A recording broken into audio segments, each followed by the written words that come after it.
로마서 1장 16절 17절, 로마서 1장 16절 17절 말씀입니다. 제가 대독합니다.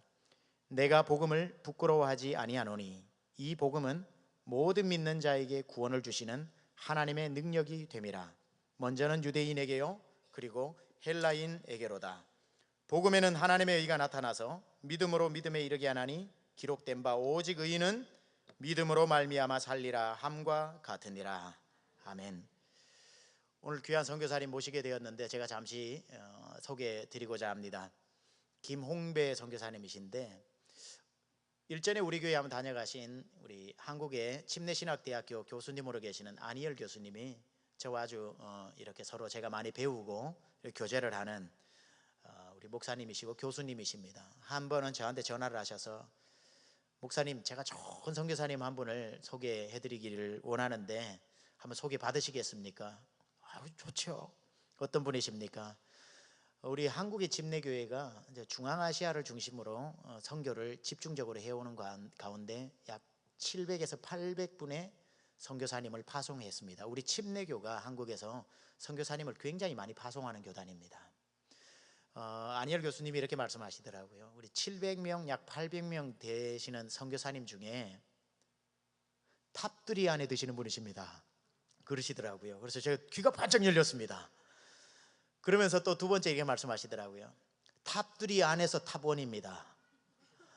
또 말씀을 그렇게 처음부터 탑1이다 그래도 되는데 이렇게 기대감을 주시면서 그렇게 말씀을 또 소개를 하시길래 그러면 모셔야지. 우리가 하여튼 우리 성도들은 제 설교 되는데 지겨워가지고 이제 새로운 분이 오셔서 말씀을 들어야 되는데 너무 좋습니다. 그리고 어떤 분이십니까? 이렇게 했더니만 이제 뭐 말씀 가운데서도 혹시 간증하실지 모르겠는데 중앙아시아 카자흐스탄에 한 20여 년 조금 넘게 전에 가셔가지고 2년 러시아어를 배우시고 난 뒤에 현지인 교회를 개척하셨습니다. 현지인 교회를 개척하셨는데 그 얼마나 현지인 교회 개척이 힘듭니까? 그런데 1000여 명에 가까운, 제가 알기로 더 되는지도 모르겠고 전해 들은 말로는 성도들이 모이는 말도 안 되는 기적을 만들어내신 분입니다. 선교의 핵심이 뭐냐면 가서 내가 사역 열심히 하는 게 아니라 철치 플랜팅, 교회를 개척하고 그리고 교회를 성장시키고 리더를 키워서 현지 목회자에게 그 교회를 넘겨주면 선교가 일단락되는 겁니다. FM대로 정확하게 그 일을 하신 분이 김홍배 선교사님이십니다. 그래서 그 대형 교회를 현지 목사님에게 맡기시고 중앙아시아 침례신학대학 학장으로 섬기시다가 이제 그것도 또 다음으로 넘겨드리시고 그리고 이제 한국에 오셔가지고 다민족 사역 또 다시 이번에 아우름이라고 하는 사역을 또 시작하셨는데 원래는 회사 사장님이셨어요. 그러시다가 이제 사회적으로도 성공하신 분이시죠. 그리고 선교의 부름을 받고 20년 전에 가시기로 했는데 한국 선교단체에서 사장이나 하지 무슨 선교나 하냐고 아무도 안 받아주더랍니다. 그래서 극구 막 부탁을 해가지고 선교사님이 되신 분이시고 근데 아니 웬일입니까? 가셔가지고 그렇게 사역을 잘 하시니까 지금은 서로 와서 좀 말씀 전해달라고 그렇게 선교의 한 장을 그으신 분이시고요. 어스틴 방문길에 우리 달라스에 오늘 모시게 되셨는데 이것저것 또 말씀드려야 됩니다. 우리 오늘 저녁 한번 저는 이 안희열 교수님 말씀하실 때 지나가시는 길인 줄 알았거든요. 근데 순전히 어스틴에 오셨다가 이 달라스는 우리 교회 때문에 오셨다가 내일 또 어스틴 내려가시는데 교통이 없으시니까 우리도 한번 안 타본 그레이하운드를 타고 올라오신 겁니다. 그리고 내일 또 그레이하운드를 타고 내려가신다는 겁니다. 제가 선교사님 그런 줄은 몰랐습니다. 저는 비행기로 경유길이라서 한데 이거는 순전히 우리 때문에 올라오셨으니 오늘 우리 은혜 받아야 되겠습니까? 안 되겠습니까? 은혜 받으실 줄로 믿습니다. 우리 오늘 특별히 또 사모님 함께 오셨는데 먼저 사모님 소개하겠습니다. 우리 사모님 일어나시면 우리 박수로 크게 우리 환영하겠습니다. 자, 우리 김홍배 선교사님 이제 올라오셔서 복음의 능력 한번 따라 하실까요? 복음의 능력, 복음의 능력, 복음의 능력이라는 말씀 전하실 때 큰 은혜 받으시기 바랍니다. 우리가 보낼 수 있는 가장 큰 박수로 우리 모시겠습니다.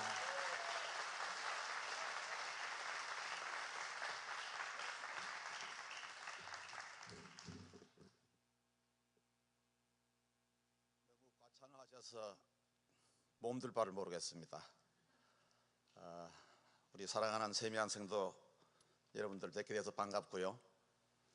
또 오늘 이 시간에 선교지에서 이루신 하나님의 역사를 또 나누게 됨을 또 감사를 드립니다. 또 이곳에 말씀 전가할 수 있도록 허락해 주신 우리 최병남 목사님 감사를 드리고 또 성도님들께 다시 한번 감사를 드립니다. 저는 원래가 불신자 가정에서 태어났습니다. 조금 전에 일어난 제 아내를 만나고 나서 교회에 나가게 되었고요. 교회 나간 지 5년 만에 예수님을 제 개인의 구세주로 영접하였습니다. 구원받고 난 이후에 삶은 쉽게 바뀌지 않았습니다. 세상 사람들과 똑같은 삶을 계속 살아왔습니다. 왜냐? 사업한다는 핑계로 세상 사람들이 하는 방법대로 사업을 하면서 살아왔습니다. 그러나 제 뒤에서 제 아내가 13년간을 저를 놓고 기도를 했습니다. 어떤 기도를 했느냐면요, 사업을 멀쩡히 하고 있는 저를 두고 남편 목사 되게 해 주십시오.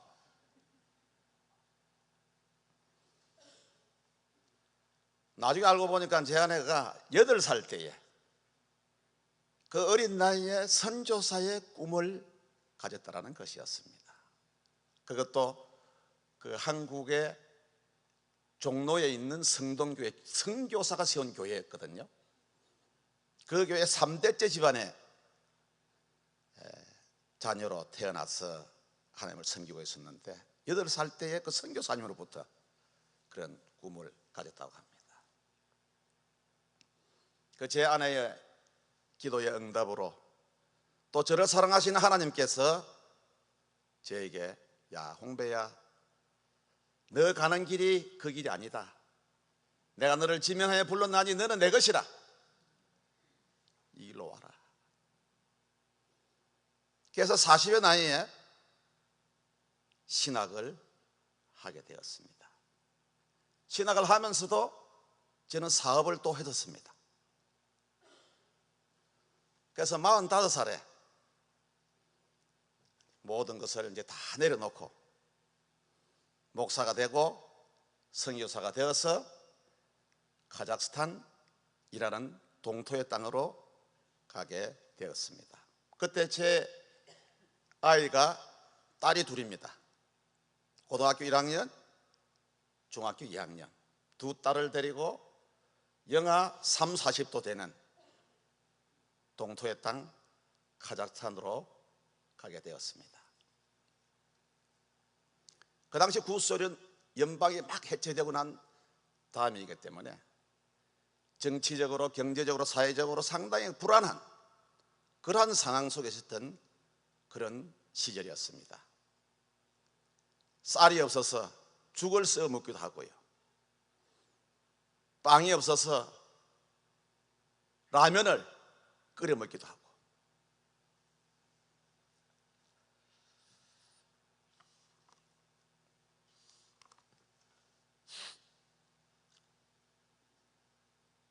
그 나라는 과거에 구소련 연방에 속해 있던 나라로서 독립을 한 나라거든요. 카자흐스탄은 인구는 한 1700만, 면적은 우리 남한의 27.5배, 아주 광활한 그러한 나라입니다. 그래서 저희들이 이제 가서 사역을 했던 지역은 우스카메나 골스크라는 지역입니다. 아주 지명이 좀 길죠. 우스카메나 골스크. 그 당시에는 그 수도가 알마타라는 곳이었습니다. 그곳으로부터 동북 방향으로 1200km, 중국 국경, 몽골 국경, 러시아 국경 3개국이 있는 국경지대였습니다. 그곳은 겨울에 영하 30도에서 45도까지 내려가는 그런 곳입니다. 또 그뿐만 아니라 겨울에는요, 눈이 이틀 3일 간격으로 눈이 계속 내립니다. 2, 3일 간격으로 눈이 내리니까 도로에는 항상 눈이 1m에서 1m 50 정도가 쌓여 있습니다. 여러분들 제 이 머리가 하얗죠? 왜 하얀 줄 아시겠어요? 눈을 제가 하도 많이 맞아가지고 머리가 휘어졌습니다. 그 둘째 딸은 늘 겨울만 되면 이런 말을 합니다. 아빠, 무서워 죽겠어. 꼭 얼어 죽을 것만 같아. 그래서 그곳에서 4년 동안 지나면서 동상에 걸려서 발톱까지 빠졌습니다. 또 그뿐만 아니라 여름에는요, 상대적으로 이곳은 여름을 잘 아시잖아요. 30도에서 40도. 그러니까 우리가 성경에서 말하는 대로 계시록에서 말하면 춥든지 덥든지 아주 화끈한 그런 지역입니다. 하나님께서 선교사를 보낼 때요, 그냥 보내는 것이 아니고 그 성격에 맞게끔 그 지역으로 보내거든요. 그런데 그 지역은 중공업 공업단지입니다. 과거에는 지도상에 그 우스카메나 골스크라는 지명이 없었습니다. 왜냐하면 군사 기밀 도시이기 때문에 지명에서 아예 없애버렸습니다. 그리고 핵 우라늄을 만들어내고 탱크를 만들어내고 중화 공장들이 질비하기 때문에 중금속 매연이 대단합니다. 그래서 암 환자가 제일 많은 곳이 우스카메나 골스크입니다. 전 도시 시민이 공해 수당을 다 받고 사는 지역입니다. 그래서 선교사가 가지를 않는 곳입니다. 과거 그들은 하나님이 없다고 70년 동안 무신론으로 살아왔거든요. 그 당시에 예수를 믿게 되면 아이들은 학교를 가지 못합니다. 부모들은 직장을 다니지 못하도록 하고, 즉 배급을 탈 수 없는 그런 고난 상향으로 몰아넣었습니다. 또 그뿐만인가요? 70년 동안 교회가, 그전에는 교회가 있었거든요. 교회를 부수고 불태우고 교회를 창고로 쓰고 사무실로 쓰고, 과거 그들은 예수를 믿는다 그러면은 공산주의에서는 아편쟁이라 그랬습니다.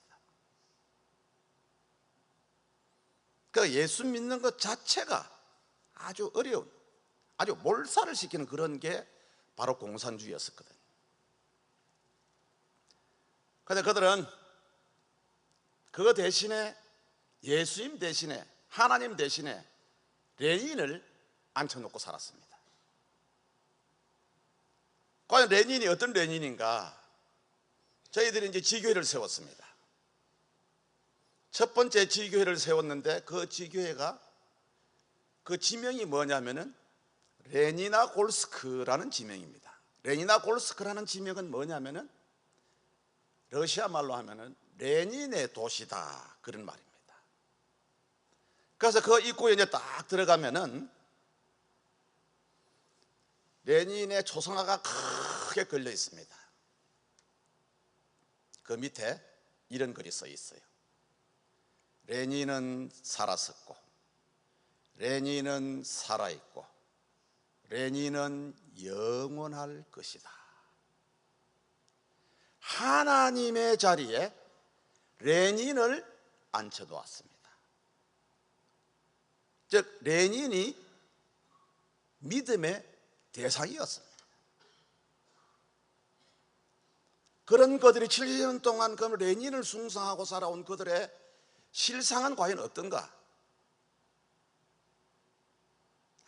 아주 거짓말을 잘합니다. 여러분들이 이북을 잘 아시죠? 지금 현재 이북 사람들이 어떤 거짓말을 늘 밥 먹듯이 잘하잖아요. 바로 그 모습입니다. 배가 고프면 빵을 먹고 밥을 먹든지 그래야 되지 않습니까? 그런데 오히려 그것이 아니고 술을 마시는 알코올 중독자들, 또 더 나아가서는 마약 중독자들, 또 더 나아가서는 얼마나 게으름을 많이 피우는지 이루 말할 수가 없습니다. 게으름뱅이들입니다.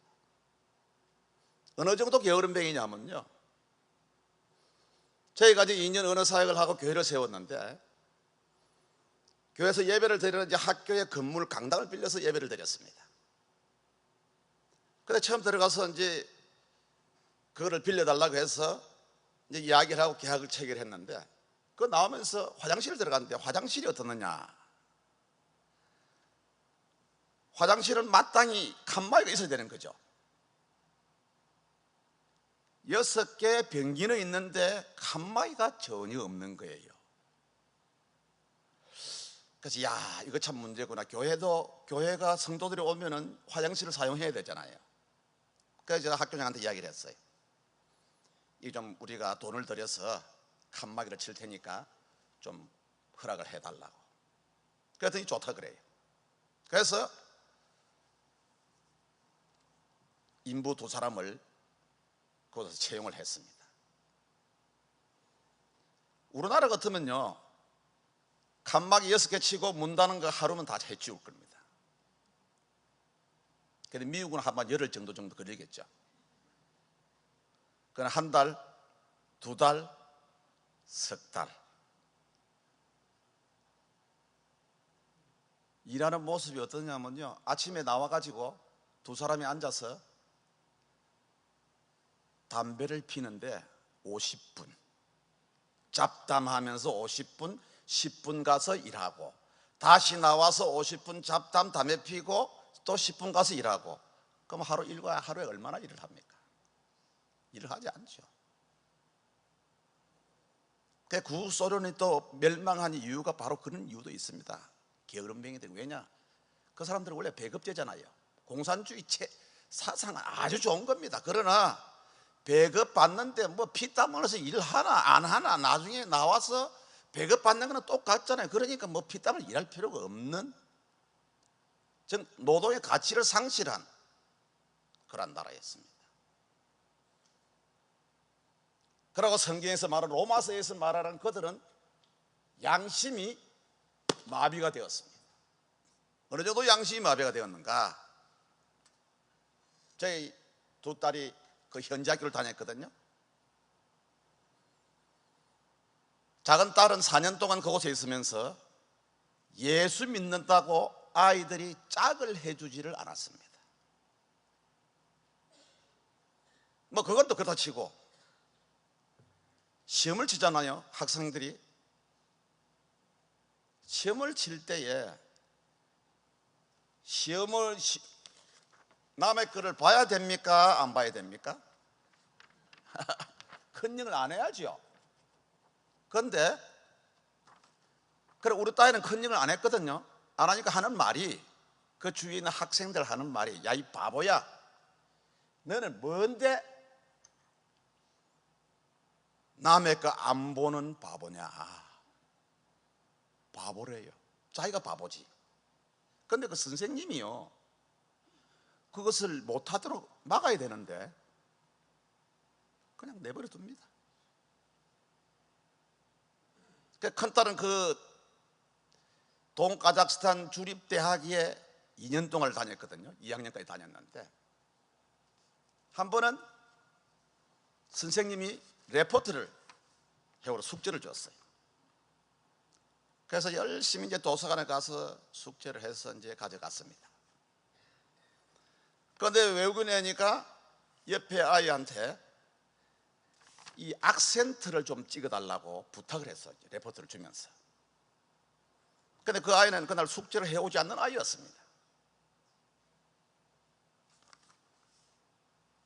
그런데 이제 그 교수가 들어와서 숙제해온 사람 손 들어봐. 그 아이가 손을 번쩍 들었습니다. 그런데 또 교수가 또 공교롭게도 한번 발표해봐. 그러니까 우리 아이 거를 들고 발표를 해버렸습니다. 그날 집에 데려왔는데요, 들어오자마자 펑펑 우는 거예요. 아무리 물어도 뭐 답을 안 하는 거예요. 뭐 울기만 울고. 그래서 해가 지고 나중에 이야기를, 그런 이야기를 하는 거래요. 정말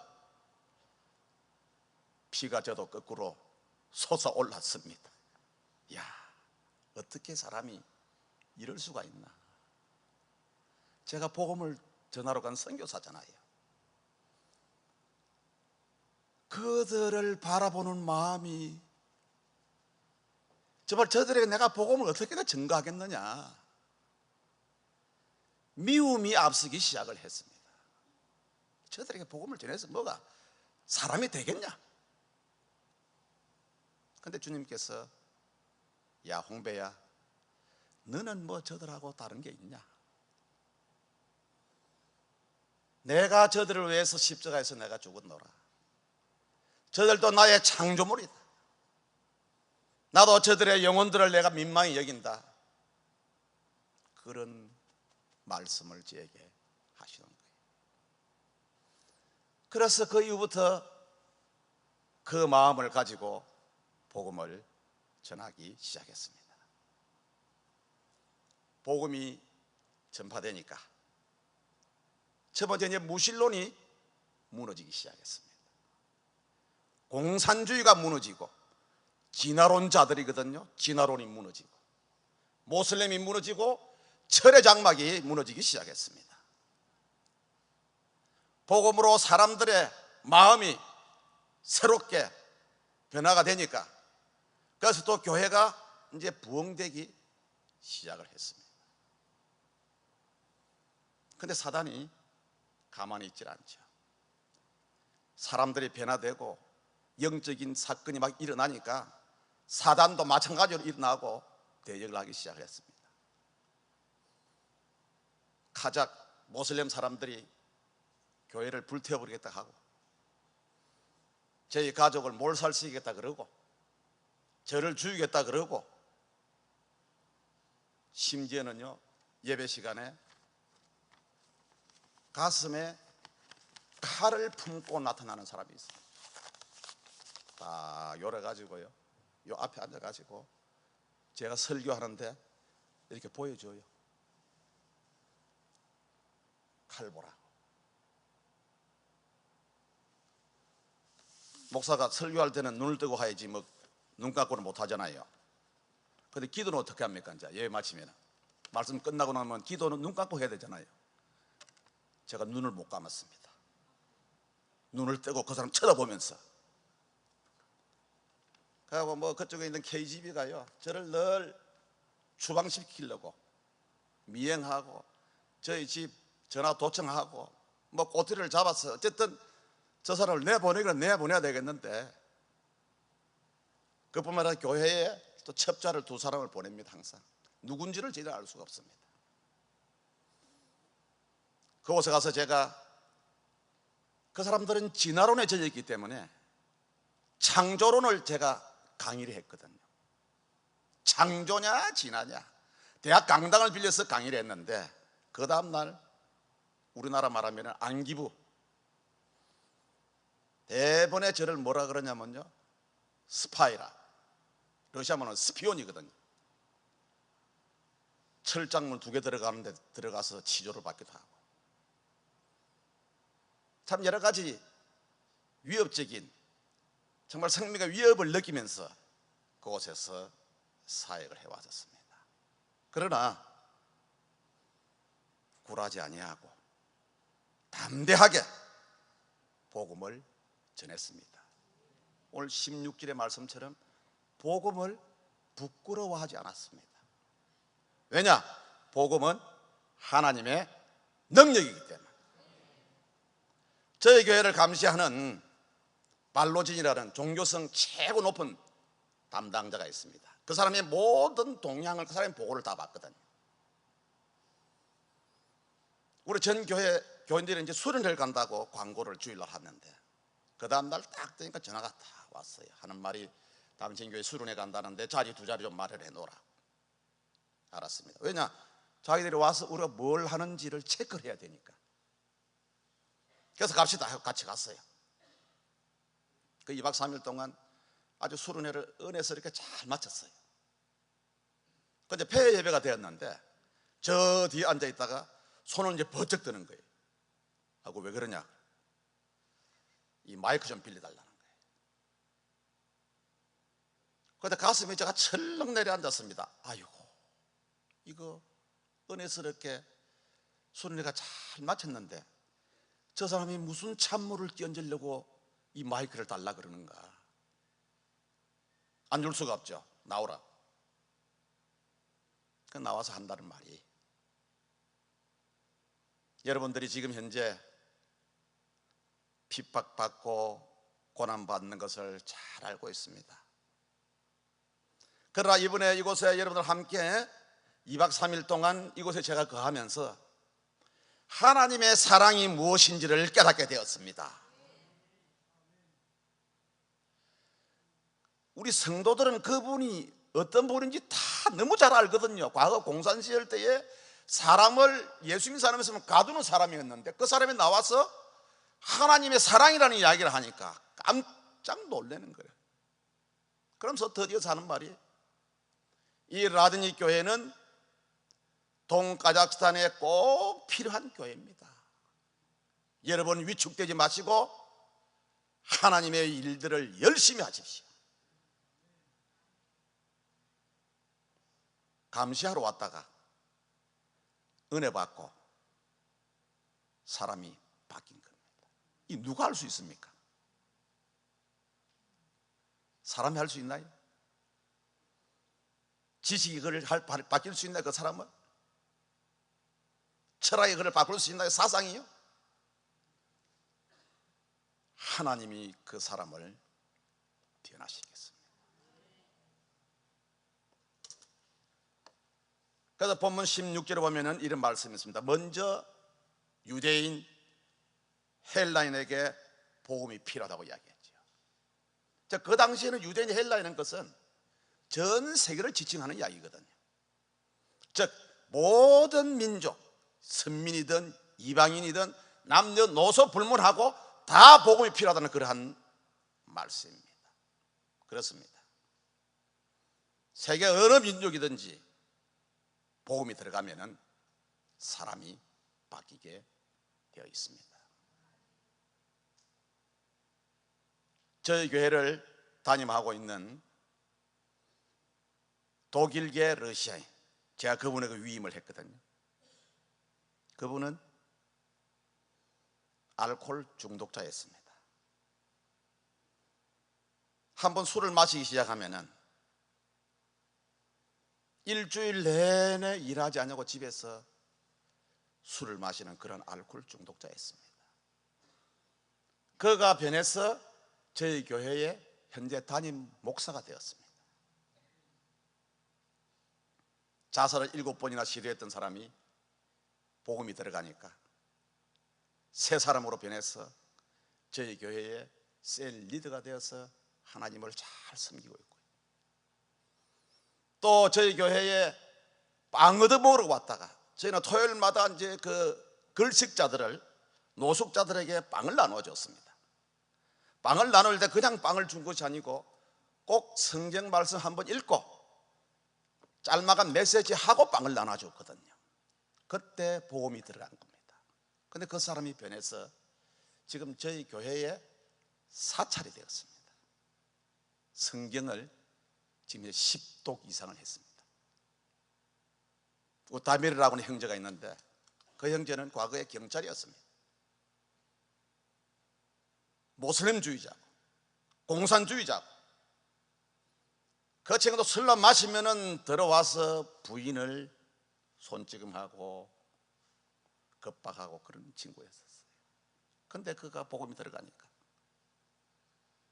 변화되어서 자기뿐만 아니라 전 가족이 이제 예수 믿고 하나님께 돌아와서 또 우리 교회의 리더가 되었어요. 그렇습니다.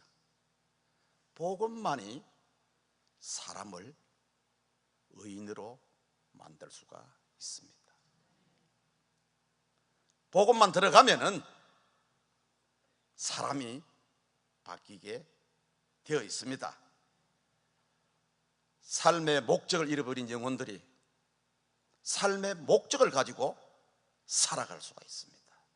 즉 복음이 들어가면은 물이 포도주로 되는 그런 역사가 일어난다는 것입니다. 또 예수를 믿게 되면은 행복해집니다. 여러분 그렇습니까? 돈이 여러분을 행복하게 해줍니까? 권력이 여러분을 행복하게 해줍니까? 지위가 여러분을 행복하게 해줍니까?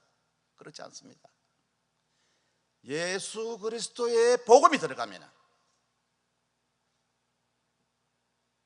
변화되면서 행복이 뭔가를 찾게 됩니다. 또한 가정이 변화되고요, 국가가 살아나고 새 사람으로 살아갈 수 있도록 하는 능력, 바로 그것이 복음의 능력이라는 것입니다.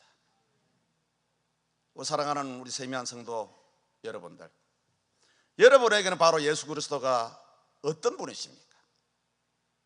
오늘 예배를 하러 나오셨는데 오늘 예배에 여러분의 대상이 예수 그리스도이십니까? 여러분이 병들었을 때에 기도해서 여러분의 병을 치료시키는 치료자의 하나님이십니까? 여러분이 어려움이 있을 때에, 어려움을 놓고 기도했을 때에 그 어려움을 응답해 주시는 응답자이십니까? 물론 그렇습니다.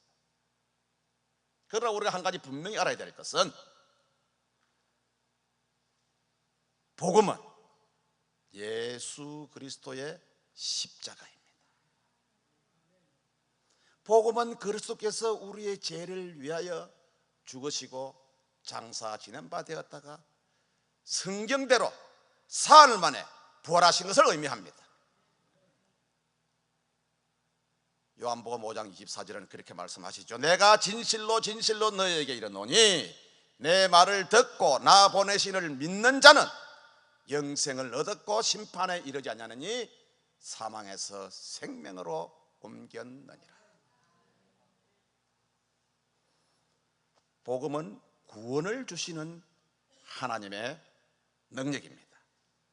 저는요, 이 복음이 너무 귀중해서 저 혼자만 가질 수 없기에 저 동토의 땅 카자흐스탄으로 가게 된 것입니다. 언어가 다르고 음식이 다르고 문화가 다른 곳에서 20년간을 사역을 했지만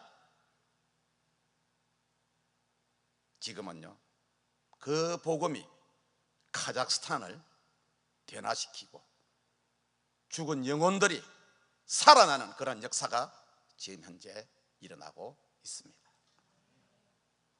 그래서 우스카메나 골수 본교회를 비롯해서 6교회 제가 지교회를 세웠거든요. 그 1000명의 성도가 매주일 나와서 예배를 드립니다. 또 계속해서 많은 불신자들이 주님 앞으로 돌아오고 있습니다. 교회를 개척한 지 만 10년에 현지인 목사를 세워서 2005년 12월 25일 크리스마스 때에 모든 현지인 교회를 현지인에게 다 위임을 하고 저는 카자흐스탄 알마타 수도 알마타로 내려와서 중앙아시아 침례 신학교 사역을 감당했습니다. 우리 중앙아시아 침례 신학교는 어떤 신학교냐? 키르기즈스탄, 우즈베키스탄, 카자흐스탄 3개국 학생들이 모여서 함께 공동으로 2년간 신학을 공부하는 곳입니다. 그것은 종교의 자유가 있다고 분명히 되어 있습니다. 그러나 신학교를 인정하지 않습니다. 신학교가 지하신학교가 되어버렸습니다. 그래서 마음 놓고 찬양도 할 수도 없고 마음 놓고 예배할 수도 없고 마음 놓고 강의도 제대로 할 수가 없는 그런 곳입니다. 그래서 저는 그 신학교 건물을 전부 그냥 방음 장치를 해가지고 지금 예배드리고 찬양하고 강의하고 지금 그렇게 하고 있습니다. 자유가 있다 그러지만은 바깥으로는 자유가 있다고 이야기를 합니다. 그러나 실상은 교회를 하지 못하도록 법적으로 아주 암암리에 그렇게 제재를 가하거든요. 또 우리 신학생들 어떤 신학생들인가? 그들은 신학교 와서 공부를 하려고 그러면은 첫째 부모들로부터 친척들로부터 아주 배척을 당합니다. 왜냐하면 뭐 거기서 예수를 믿는다는 것 자체가 또라이니까. 예, 그들은 아피라 그러니까. 엄청난 그러한 핍박과 고난을 받으면서도 학교에 들어와서 공부를 하는 자들이거든요. 그래서 그동안에 196명의 학생들이 졸업을 했습니다. 그런 어려운 가운데 지금 이 시간까지 우리 중앙아시아 3개국에 우리 침례교 선교사들이 세운 교회가, 우리 현지인들이 세운 교회가 약 100교회가 되고 있습니다. 이제는 이들 스스로가 또 교회를 개척해 나가고 있습니다. 그래서 금년 6월 달에 한국으로 들어왔는데 주님께서 저희들에게 나그네를 섬기라, 그런 말씀을 하시는 거예요. 그 나그네가 어떤 나그네인가? 이제 한국에요, 이주민들이, 다문화 가정들이 140만, 통계상으로는 140만, 그 외의 숫자가 더 많죠. 이들이 지금 현재 들어와서 한국에서 살아가지만은 참으로 어려운 삶을 살아가고 있습니다. 특별히 우리는 중앙아시아 쪽, 러시아 쪽에서 온 사람들, 그 사람들, 모슬렘들을 다시, 우리가 그곳에서는 복음 전해가 뭐 노방 전도라는 건 우리는 있을 수가 없으니까 우리 한국에 들어와 있는 사람들에게 복음 전해서 다시 저는 그들을 자기 본국으로 돌아보내서 교회를 세우도록 그 일을 하라는 그러한 하나님의 말씀이 있어서 지금 곧 이제 그 일을 시작하기 전에 제가 이곳에 오게 되었습니다. 그러나 지금 뭐 그렇다고 무슨 준비된 게 있느냐? 아무도 준비된 게 없습니다. 뭐 어려운 줄을 압니다. 그럼에도 불구하고 주님의 말씀이기 때문에 그들에게 복음을 전가하려고 하고 있습니다. 사도행전 1장 8절에 여러분 잘 아시는 말씀, 오직 성령이 너에게 임하시면 권능을 받고 예루살렘과 온 유대와 사마리아와 땅까지 이르러 내 증인이 되리라. 주님의 지상 대명령이지요. 우리는 땅 끝까지 나가서 복음을 전해야 됩니다. 여러분, 땅 끝이 어디입니까? 땅 끝은 내가 바로 서 있는 이곳이 땅 끝입니다. 내 가정, 내 이웃, 달라서 세계, 우리가 주님의 지상 명령을 이루어 드려야 합니다. 사도행전 1장 8절 맨 마지막에 보면 내 증인이 되리라는 말씀이 있습니다. 이는 아주 귀한 말씀입니다. 이 내 증인이 되리라, 즉 우리가 예수님의 증인이 된다는 의미지요. 그러나 또 그 이면에는 내가 예수님의 증인이 되면 주님이 나의 증인이 되어 주신다라는 그런 의미가 그게 담겨 있습니다. 내가 예수님을 증거하면 주님이 나에 대해서 증거를 해 주신다. 주님이 우리 세미한 교회에 대해서 증언을 해 주신다. 주님이 우리 최 목사님에 대해서 증거를 해 주신다. 우리 형제자매님들, 집사님들을 증언해 주신다. 그러한 말씀입니다.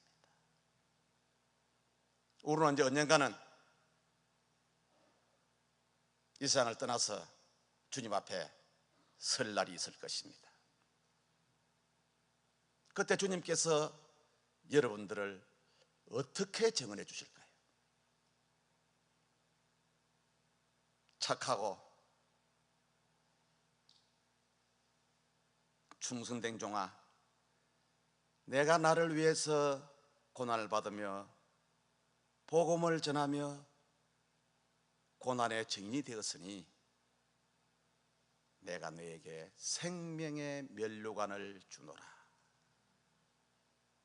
이런 축복이 우리 세미한 교회 성도 한 분 한 분에게 넘쳐나시기를 축원드립니다. 기도하겠습니다. 하나님 아버지, 우리를 죄에서 구원해 주시고 복음의 능력으로 저희들을 변화시켜 주신 주님께 감사를 드립니다. 우리에게 영생을 주시고 천국 소망을 주신 주님께 감사를 드립니다. 그렇지만 지금 우리 주위에는 아직도 주의 복음을 들어보지 못하고 죽어가는 영혼들이 많습니다. 그들에게 찾아가 입을 열어 진리의 복음을 전가하는 자들이 되게 하여 주시옵소서. 성령님 세미한 교회를 통해서 이 땅에 주의 복음이 차고 넘치도록 인도하여 주시옵소서. 또한 선교와 전도를 힘있게 감당하는 귀한 교회 되게 역사하여 주옵소서. 우리를 죄에서 구원하신 나사렛 예수 그리스도 이름으로 기도하옵나이다. 아멘. 동영상을 잠시 보여드리도록 하겠습니다. 그리고 제 안에 와서 간증하고요, 찬양하고 저희 순서를 마치도록 하겠습니다. 동영상을 보여주시죠.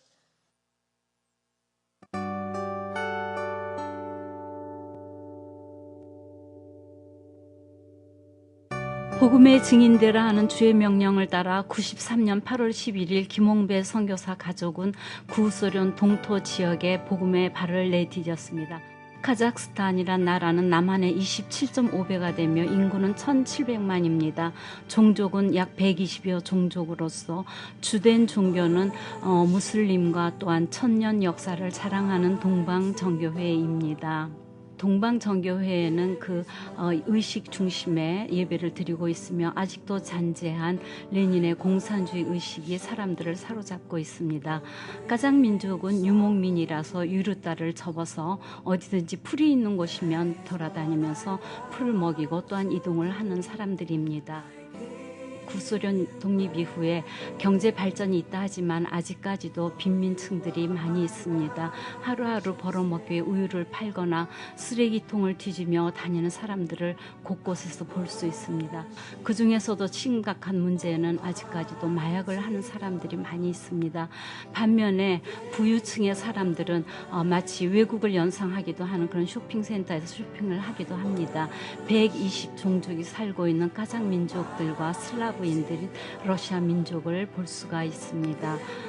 그리고 그 가운데에서 또 우리 10만 명의 고려인들이 살고 있는 그런 모습을 저희는 볼 수 있습니다. 우리와 같은 혈통을 가진 10만 명의 고려인 중에서 시장에서 당근채나 김치채를 파는 사람들의 모습을 볼 수 있습니다. 저희들은 교회 사역을 하기 이전에 2년간 언어 사역을 하면서 복음의 가교 역할로서 한글 학교와 또한 태권도 사역을 통해서 사람들에게 인간관계 중심의 복음을 증거하기도 하였습니다. 그리고 뿐만 아니라 이 태권도 사역은 저희가 교회를 시작하고도 계속되어졌습니다. 교회 사역을 하기까지 저희는 러시아 침례 교인들과 함께 예배를 드렸습니다. 그들의 믿음은 구공산권 시절에 침례를 받기 위해 그 얼음을 깨고 산속 깊이 들어가서 침례를 받으며 믿음을 지키고 죽음을 각오한 자들이었습니다. 2년간의 언어 사역을 마치고 95년 11월 12일에 드디어 창립 로드닉 교회를 예배를 드렸습니다. 저희들이 예배 후에 건물이 없어 주님께 건물 벽을 붙들고 기도하였습니다. 주일학교 사역을 동시에 겸하였으며 저희 어린 자녀들이 주일학교 사역에 동참하여 80~90명의 주일학교 어린아이들이 예배를 드렸으며 또한 그곳 그 땅을 책임질 청년부 사역에 중점을 두었습니다. 이 청년들이 주여 이 땅을 우리에게 주소서 기도하는 모습입니다. 더불어 새로 교회에 온 새 가족들을 환영하느라고 부엌에서 준비를 하고 이 새 가족들이 교회에 정착할 수 있도록 하였습니다.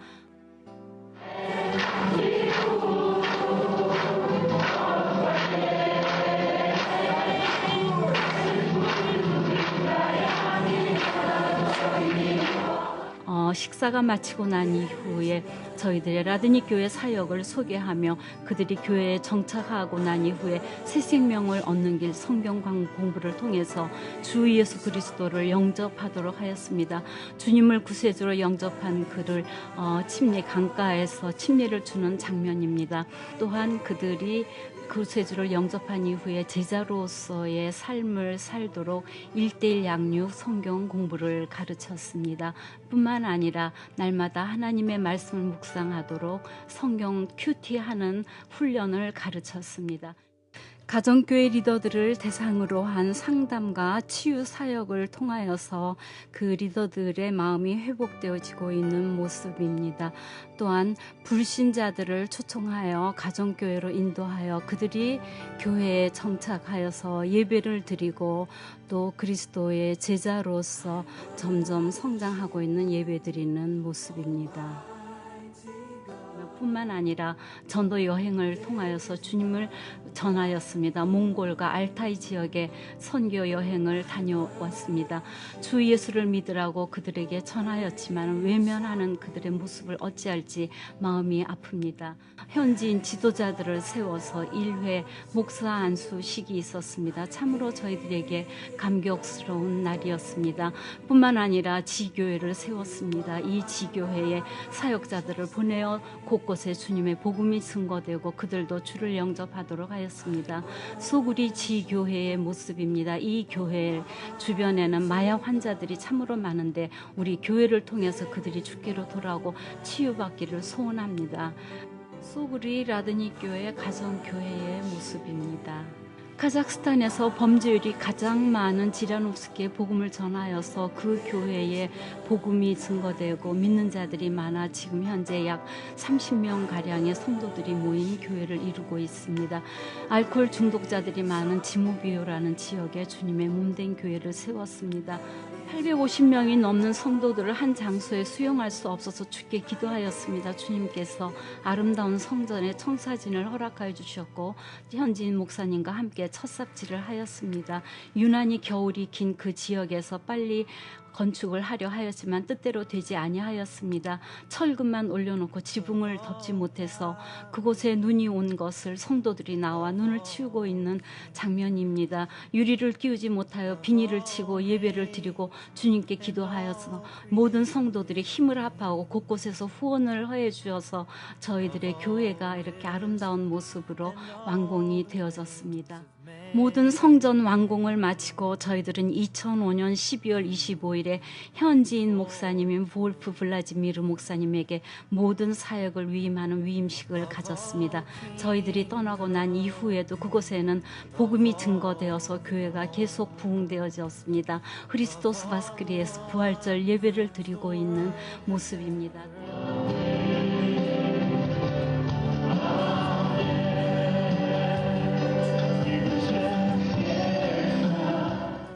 또한 두 번째 목사 안수식을 가졌습니다.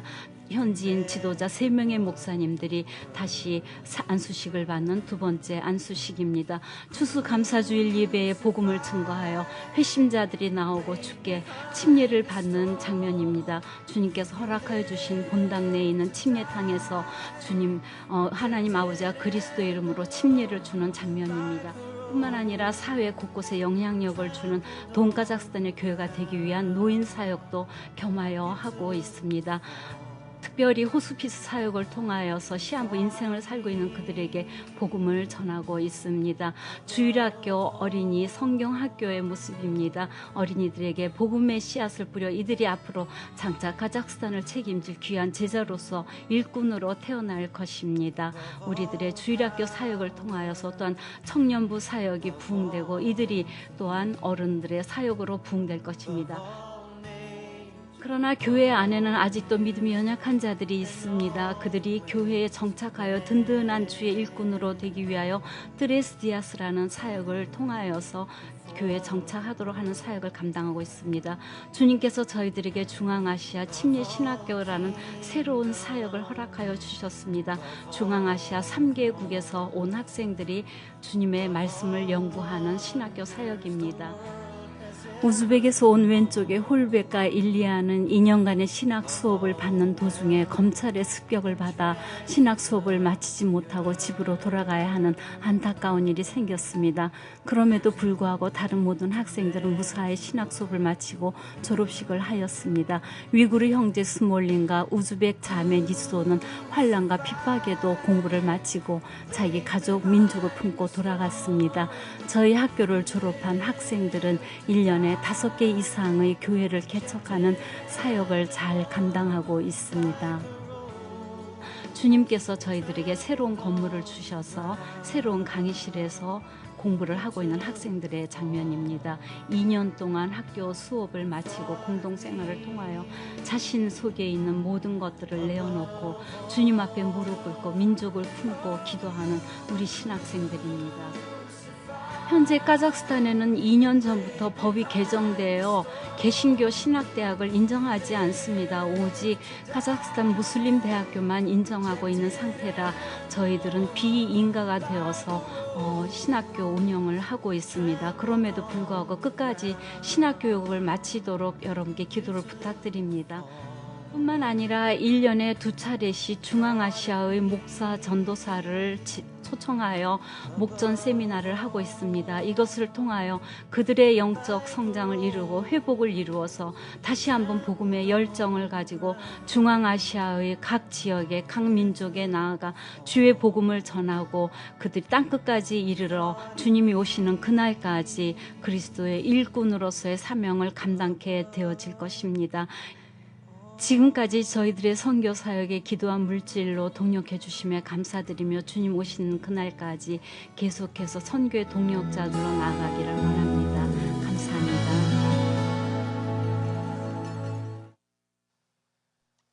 안녕하세요. 반갑습니다. 김정순 선교사입니다.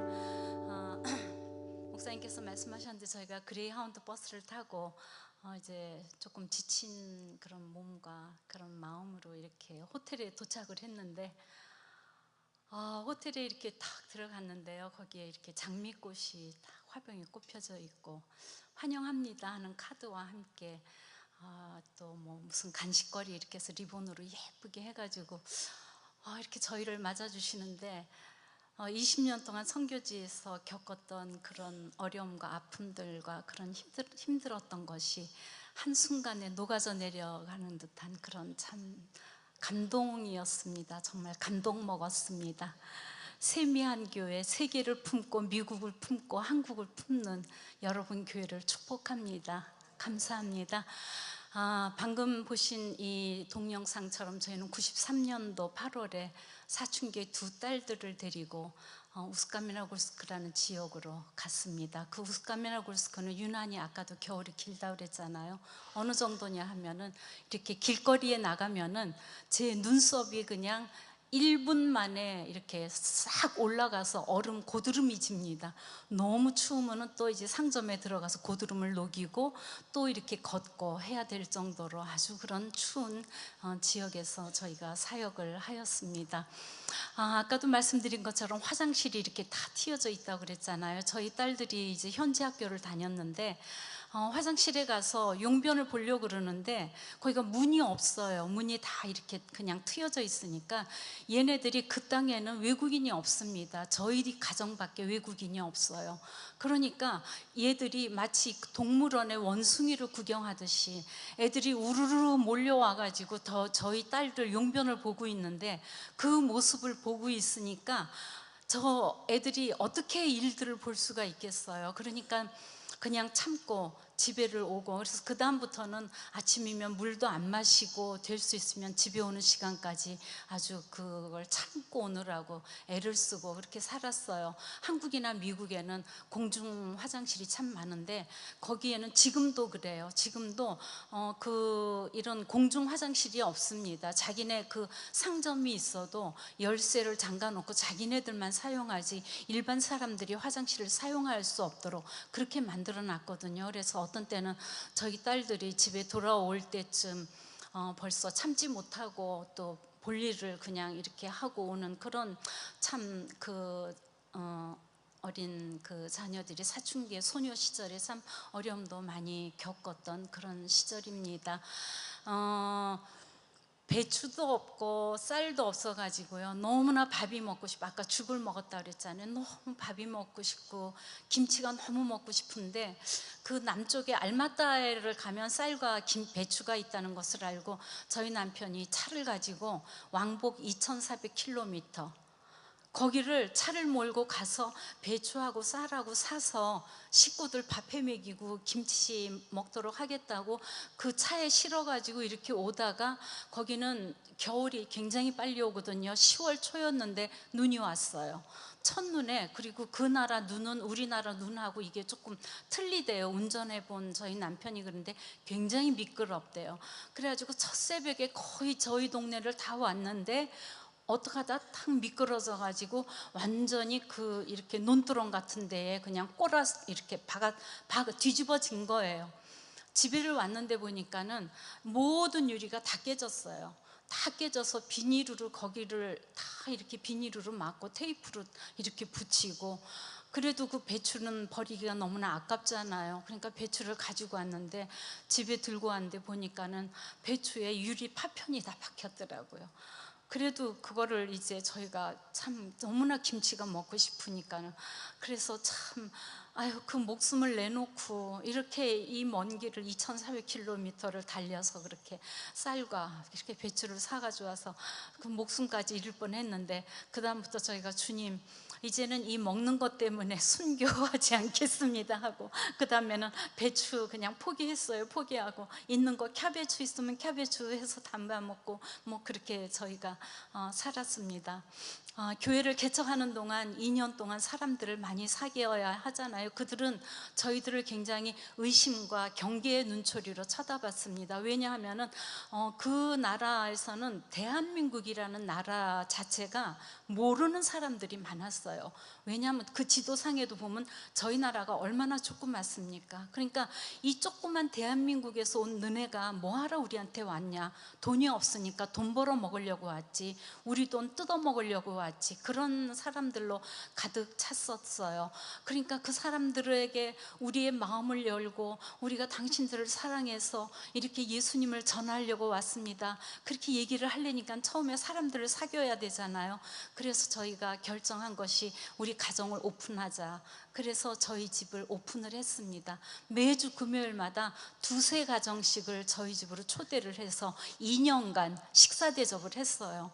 그 2년간 식사 대접을 받은 한 300여 명 이상의 사람들이 결국 저희들이 95년도 11월 12일 창립 예배를 드릴 때에 참석을 해서 저희 교회 초창기 멤버들이 되었던 것입니다. 미국이나 한국에는 고기들이 이렇게 부위별로 다 잘 썰어져 있잖아요. 그 나라는 지금도 그렇지 않아요. 아까 보셨던 쇼핑센터 그런 몇 군데에는 고기들이 이렇게 부위별로 돼 있지만 너무나 가격이 비싸기 때문에 아주 부유층이 아니면 그런 고기를 사 먹을 수가 없지요. 지금도 시장에 가면은 아침 되면은 소, 돼지, 돼지는 이슬람권이기 때문에 돼지고기는 잘 팔지 않습니다. 근데 주로 소, 말, 양고기 이렇게 파는데, 이런 리아카에다가 잔뜩 실어와요. 실어와가지고 이만한 큰 도마, 그 도마라고도 할 수 없는 아주 둥그런 나무떼기 위에다가 소를 하나 탁 얹어 놓습니다. 그리고 도끼를 가지고 그냥 뼈다귀도 척척 치고 그냥 도끼로 잘라버려요. 그래가지고 그거를 세면 바닥에다 이렇게 막 다 올려놔요. 그러면은 이제 세면 바닥에 올려져 있는 고기를 보고 제가 필요한 만큼 이거 주세요, 이거 주세요 해가지고 집에 와서 그러면 그 고기를 따듬는데, 여러분들 옛날 어른들이 그랬어요. 저거는 아주 찔기가 소심줄처럼 찔기다고 그랬거든요. 근데 저는 그 말이 무슨 말인지 몰랐어요. 근데 카자흐스탄 가서 그 고기를 덩어리째로 사가지고 와서 제가 손으로 직접 다 껍질 벗겨내고, 그리고 소 심줄이 얼마나 질긴지 있잖아요. 나중에 이 손이 너무너무 아플 정도로 그 소심줄이 질겨요. 그러면 그 심줄을 다 잘라내고 뼈 그 결 따라서 또 고기를 자르고, 또 고기 음식을 해 먹이려면 그걸 또 다 썰어야 되잖아요. 그렇게 다 썰고, 그렇게 해서 그 사람들을 해 먹이고 접대하고 주님의 사랑으로 그분들을 대접했습니다. 그렇게 해서 10년간 교회 사역을 했는데, 저희들이 교회 사역을 이양할 때쯤 저에게 큰 병이 왔어요. 팔이 너무너무 아파서 밤에 잠을 잘 수가 없을 정도로 너무 큰 이렇게 진통이 왔습니다. 그래서 그 나라 병원을 갔더니 이유를 알 수 없다고 그래요. 할 수 없이 한국으로 와서 세브란스 병원 가서 진찰을 받았는데 이게 너무나 근육을 많이 썼기 때문에 근육이 나갔답니다. 그래서 다발성 근통, 류마티스 관절염이라는 병명으로 정말 이름 그대로 그 다발성 근통인데요. 이 근육통이 있잖아요. 막 돌아다녀요. 이쪽으로 막 돌아다녀 가지고 제가 1리터의 그 물병도 들 수 없을 정도로 이렇게 팔을 못 쓰고 그렇게 아팠던 적이 있습니다. 그래서 4년 동안 그 류마티스 관절염 약을 먹기도 하고, 그래서 좀 이제 교회도 1000명 가까이 성도들이 되고 아름다운 교회도 완공했고 편안하게 그곳에서 안주할 수 있었는데 주님께서 떠나라 하시니까 또 순종하는 마음으로 저희 남편이 아까도 얘기했지만 사업을 했기 때문에 주님께서 주셨던 물질들이 있었어요. 선교지 가면서 그것을 가져갔는데 뭐 자녀들 결혼시키려고 모아놓은 돈까지 성전 헌당하는데 또 교회 사역하는데 정말 주님이 주셨기 때문에 아낌없이 주님께 다 드리고, 저희들이 알마따에 왔을 때는 아무것도 없었습니다. 그냥 아파트를 렌트할 수밖에 없는 그런 상황에 알마따에 와서 중앙아시아 침례신학교 학장 사역을 시작을 하였습니다. 아까도 동영상에서 보셨지만 저희는 2년 동안 공동 생활을 하거든요. 그래서 그 중앙아시아 각 민족 문화도 다르고 언어도 다르고 성격도 다른 그 학생들을 2년 동안 양육하는데, 이거는 영적 아버지가 자녀를 키우는 마음이 없으면 정말 할 수 없는 사역입니다. 우리는 믿음의 연륜이 뭐 20년, 30년, 40년이 돼도 제가 저를 봐도 참 어떤 때 한심한 꼴일 때가 많은데, 그 사람들은 기껏해야 이제 20년, 많이 믿었어야 20년밖에 안 된 사람들이니까 다듬어지지 않은 부분들이 많아서 때로 그것들이 막 이렇게 성격으로 나타나고 공동생활하면서 싸우기도 하고 멱살 잡기도 하고 참 너무나 어려운 점들이 많았어요. 그런데 어느 날 그 주방장이 저희는 그래서 있었거든요. 33대를 다 헤매기니까요. 그 학생들은 공부만 해야 되니까 어느 날 주방장이 없어졌어요. 위구르 자매였는데, 그래서 이게 웬일이냐, 밥을 헤매겨야 되는데 주방장이 어디로 갔냐 이랬는데 문자 메시지가 왔어요. 죄송합니다, 제가 학교를 못 갑니다. 이건 뭐야? 보쌈을 당했어요. 그 나라는 아직도 보쌈 문화가 있습니다. 그 여자가 자기 마음에 들면 남자가 자기 친구들 몇 명 데리고 와가지고 몰래 자루 주머니 하나 가지고 와서 여자를 탁 뒤집어 씌워서 꼭 묶어가지고 둘러매고 자기 고향으로 갑니다. 그냥 고향에 가면 그걸로 혼인 신고예요. 그냥 그렇게 되는 거예요. 그래서 이제 이 자매가 자기가 보쌈을 당했다고 그러면 저희는 알죠, 이게 무슨 뜻인지. 그리고 그 자매 고향은 알마따에서 이미 하루가 넘어 차로 하루 정도는 가야 되는 고향이거든요. 그럼 이 자매는 이제 오기가 틀렸어요. 그래서 그때부터 이 학장 부인인 제가 아침에 나가서 또 다 학생들을 챙겨보고 메뉴 짜고 시장 가서 다 사다가 썰고 깎고 자르고 그렇게 해서 한 30명 되는 사람들을 먹이는 거를 3달을 했어요. 3달을 했는데 그쯤 하니까 그 다음부터 이게 불면증이 왔습니다. 제가 너무너무 힘이 들어서 불면증이 온 것을 그때 빨리 한국에 나가서 치료를 했어야 되는데 학생들을 졸업을 시켜야 되고 했기 때문에 한국도 못 나가고 참고 참다가 이제 학생들을 다 졸업시키고 한국을 나갔습니다. 한국에 나가서 이제 신경정신과에 가서 진료를 받고 이제 여러 가지 뭐 상담도 하고, 근데 의사 선생님 말씀이 정신적으로 육체적으로 너무나 탈진을 했기 때문에 그 탈진으로 인해서 온 불면증과 우울증이 함께 왔다고 해서 제가 3달 동안을 또 병원에 입원을 하고, 그렇게 해서 또 주님의 은혜로 다시금 회복되어지고 치료되어져서 다시 그때는 주님, 정말 그 엘리야가 로뎀나무 그늘에서 주님 이제 넉넉하오니 제 생명을 거두가 주십시오, 그런 심정이었습니다. 뭐 얼마나 힘이 들고 마음도 힘들고 손 하나 까딱할래도 어떻게 할 수가 없고 잠은 못 자겠고 학교는 나가서 학생들은 해 먹여야 되겠고 얼마나 답답한지 구석지에 방구석에 앉아가지고 구덩이에 앉아서 울면서 주님 이제 충분하잖아요. 주님 제가 할 일은 이만하면 된 것 같은데 아버지 제 생명을 거두어가 주시지요. 그렇게 주님께 참 부탁한 일도 있었어요. 그래서 그때 같아서는 하나님 이제는 더 이상 카자흐스탄 못 갈 것 같아요. 제가 그렇게 주님께 기도했어요.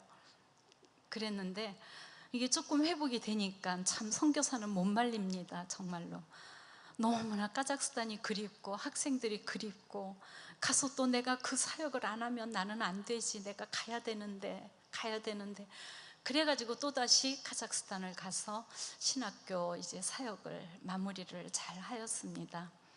이제 신학교 사역도 또 안정이 되고 학교 행정도 다 잘 셋업이 됐고 이제 거기서 살아도 되는데 또 주님께서 이제 떠나라 하셨습니다. 그래서 저희들이 한국으로 들어오게 되었습니다.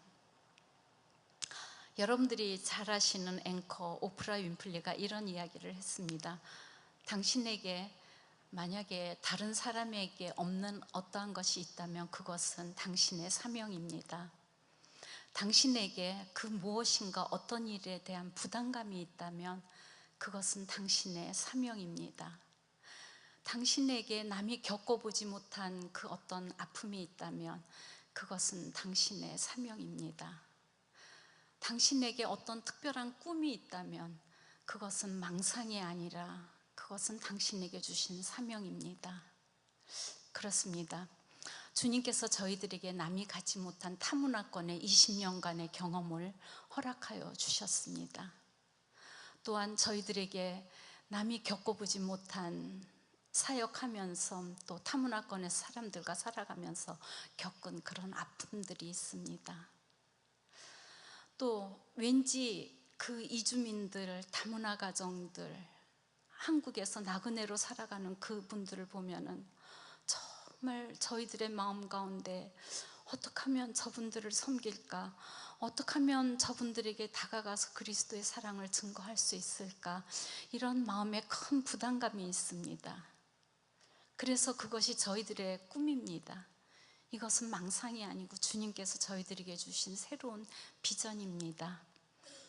이제 저희들의 마지막 사역으로 주님께서 저희들의 생애 가운데 죽는 그날까지 그들을 섬기고 사랑하고 그리스도의 사랑으로 대접하고 복음을 증거하려고 합니다. 여러분들도 잘 아시지만 여러분들도 어느 때인가 이 땅에 발을 밟았을 때 그때 아마 나그네였을 거고 이방인이었을 것입니다. 그때 여러분들은 어떤 마음의 상처가 있었습니까? 그때 여러분들을 돌봐주신 고마운 분들이 있습니까? 바로 이제는 우리가 한국에 있는 그런 나그네들, 이방인들로 있는 그들을 주님의 사랑으로 품고 그들에게 그리스도를 증거해야 합니다. 이제 이 세미한 교회 성도님들께서 이 사역을 위해서 기도해 주십시오.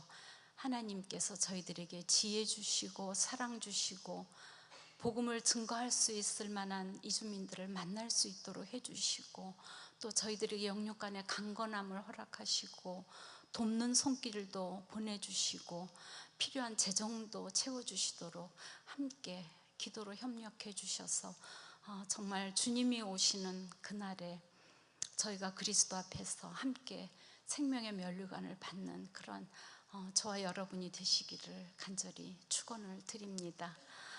제가 가장 좋아하는 찬양이 하나님의 나팔소리 그 찬양이에요. 제가 저희 딸들에게 그랬어요. 엄마가 죽으면 너희는 다른 찬송 틀지 말고 하나님의 나팔소리 이 찬양을 틀어주라 그랬더니 저희 딸들이 이런 얘기 했어요.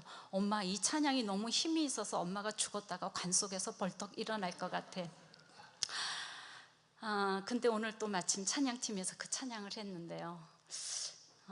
그렇습니다. 저희들은 주님이 오시는 그날까지 이 복음을 증거해야 되고, 정말 그 천사장의 호령과 그 나팔소리 울릴 때 주님께서 저희들의 이름을 불러주실 때에 그 들림을 당할 그날을 기다리는 겁니다. 그래서 저희 부부가 이렇게 선교 사역을 감당했고, 저희 큰딸 가정이 작년에 알바니아라는 곳에 선교사 가정으로 나가서 지금 큰딸 가정이 선교사로 섬기고 있습니다.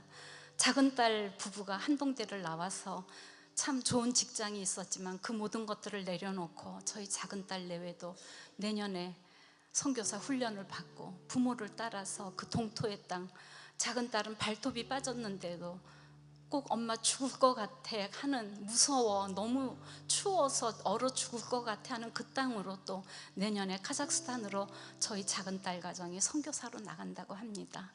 참 주님께서 저희 가정을, 자녀들까지 이렇게 들어 사용하심에 감사를 드리고, 여러분들이 생각날 때마다 저희 부부를 위해서 또 저희 두 딸의 또 선교사의 삶을 가는 참 그 육신의 엄마의 마음으로는 마음이 힘이 들어요. 같이 있고도 싶고, 그런데 주님이 부르셨으니까 또 그 길을 가야지요. 그래서 여러분들이 참 주님께서 마음 주시면 저희 가정과 두 딸의 선교사들의 저희 가정들을 위해서 기도로 또 함께 해주시기를 부탁을 드립니다. 찬양 드리겠습니다.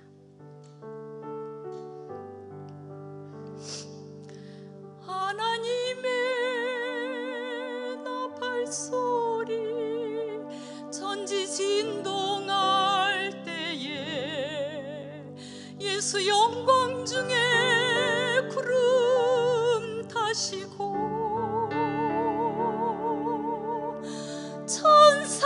천사들을 세계 만국 모든 곳에 보내어 구원받은 성도들을 모으리. 나팔 불 때 나의 이름, 나팔 불 때 나의 이름, 나팔 불 때 나의 이름 부를 때에 잔치 참여하겠네. 무덤 속에 잠자던 자 그때 다시 일어나 영화로운 부활 승리 얻으리.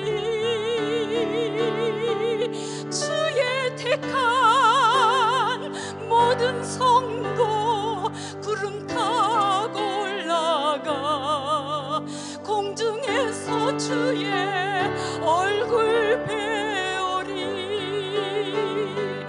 나팔 불 때 나의 이름, 나팔 불 때 나의 이름, 나팔 불 때 나의 이름 부를 때에 잔치 참여하겠네. 주님 다시 오실 날을 우리 알 수 없으니 항상 기도하고 깨어 있어서 기쁨으로 보좌 앞에 우리 나가서도록 그때까지 참고 기다리겠네.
은혜가 되시죠.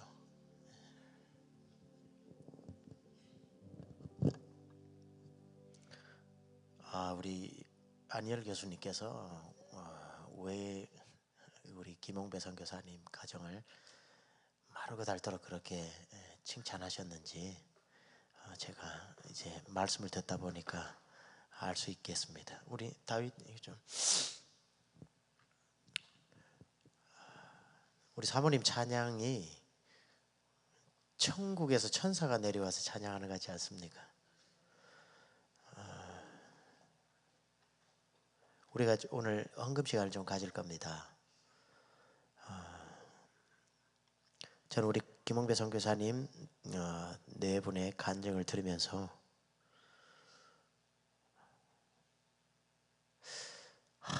내가 정말 주님 앞에 설 때에 받을 상이 있을까?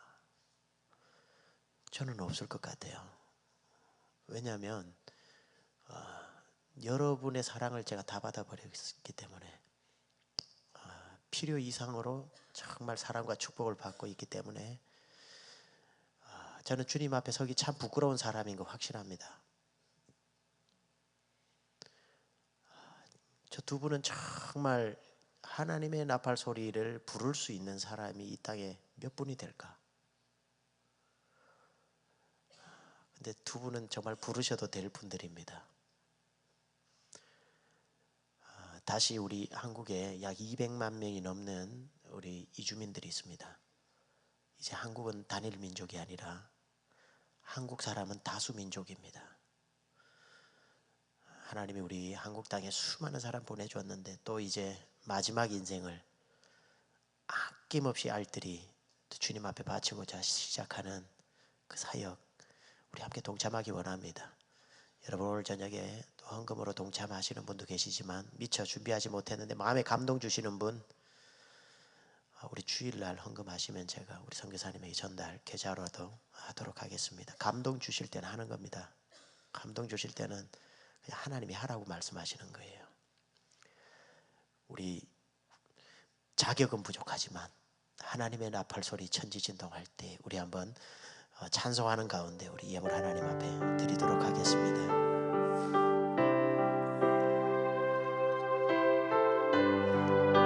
우리 사모님처럼 잘 못 부르니까 조금 빨리 부릅시다. 하나님의 나팔 소리 천지진동할 때에 예수 찬양팀 올라오세요. 구름 타시고 천사들을 세계 만국 모든 곳에 보내어 구원받은 성도들을 모으리. 나팔 불 때 나의 이름, 나팔 불 때 나의 이름, 나팔 불 때 나의 이름 부를 때에 잔치 참여하겠네. 무덤 속에 잠자던 자 그때 다시 일어나 영화로운 부활 승리 얻으리. 주가 택한 모든 성도 구름 타고 올라가 정중에서 주의 얼굴 배우리. 나팔 불 때 나의 이름, 나팔 불 때 나의 이름, 나팔 불 나의 이름 부를 때에 잔치 자녀. 주님 다시 오실 날을, 주님 다시 오실 날을 우리 알 수 없으니 항상 기도하고 깨어 있어서 기쁨으로 보좌 앞에 우리 나가서도록 그때까지 참고 기다리겠네. 주님 나팔 불 때, 나팔 불 때 나의 이름 나팔 불 때 나의 이름 나팔 불 때 나의 이름 부를 때에 잔치 자며 우리 시간에 한번 같이 기도합시다. 기도하실 때에 우리 김홍배 선교사님, 김정숙 선교사님, 하나님 아버지 이름도 없이 빛도 없이 그 동토의 땅으로 가서 하나님 아버지 우리가 상상할 수도 없는 그러한 하나님 교회를 세우게 하시고 저 아름다운 성전을 짓게 하시고 현지인에게 또 세워서 수많은 교회들을 개척하며 신학생들을 통해서 그 나라 하나님 아버지 바꾸는 하나님 이름도 빛도 없는 이 하나님 종의 가정을 이제 다시 한번 하나님이 또 인생의 마지막에 사용하시고자 합니다. 하나님 아버지 이 사역 위에 은혜를 내려주시고 하나님 돕는 손길들을 부어주시고 하나님 아버지 주여 역사하여 주시옵소서. 우리 이 시간 간절하게 중보하면서 이 시간 주여 한번 부르짖고 기도하겠습니다. 주여 하나님 아버지 이 시간 주님 앞에 기도합니다. 하나님 아버지 주님께서 아버지 하나님 베풀어 주신 아버지 하나님 우리 아버지 김홍배 선교사님 아버지 가정을 하나님 아버지 기억하여 주시옵소서. 다시 한번 하나님 앞에 온전히 아버지 하나님의 섬기기를 원하며 시작하는 아버지 하나님의 이주민 사역 위에 하나님 아버지 주님께서 돕는 손길들과 하나님 아버지는 많은 사역 위에 하나님 아버지 역사해 주시기를 간절히 바라고 합니다. 물질로도 건강으로도 하나님 아버지 모든 환경을 하나님